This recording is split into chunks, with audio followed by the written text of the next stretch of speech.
ከመንፈስ ቅዱስ ውጪ ሰውን ክርስቲያንን የሚያሳምር ነገር የለም። የመንፈስ ቅዱስ ኃይል በመናፍስት ያስከብራቸዋል። ስሙኝ በደም መናፍስቶች ያከብሯቸዋል። ማርቆስ ምዕራፍ 5 ላይ ኢየሱስ ከባህር ተሻግሮ በመቃብር ቦታ ሲሄድ ሌጊዮን መናፍስት የነበሩበት አንድ ወጣት ነበር። ትዝ ይላችኋል። 5000 መናፍስት በላይ ነው። ኢየሱስ ከ12 ደቀ መዛሙርት ምናልባት ሌላም ተጨማሪ ሊኖር ይችላል። ኢየሱስን ለብቻ የእግዚአብሔር ልጅ ክርስቶስ ሆይ ብሎ አጋንንቱ ጮኸ። ጴጥሮስም አለ፣ ማቴዎስም አለ፣ እዛ ጋር ቶማስም አለ። ሁሉም ተሰብስበዋል። ይሁዳም ራሱ አለ። ማንንም አልጠራም።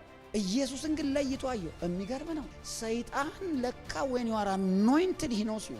ኃይል በውስጥ ካለ መንፈስ ቅዱስ በውስጥ ካለ በደንብ አድርጎ ነው የሚለይ። ያይካል፣ ይለያል። የእግዚአብሔር ኃይል የእግዚአብሔር መንፈስ በእናንተ ህይወት ላይ አክቲቭ ሲሆን ኢቭን መናፍስት ሪስፔክት ያደርጓቸው። ድግም ትጣሉብኝ በሬ ላይ ምናምን ብላ አትጨነቅ እንጂ ሰስማይቴ ነኝ ብለ ሰብረት ሄደ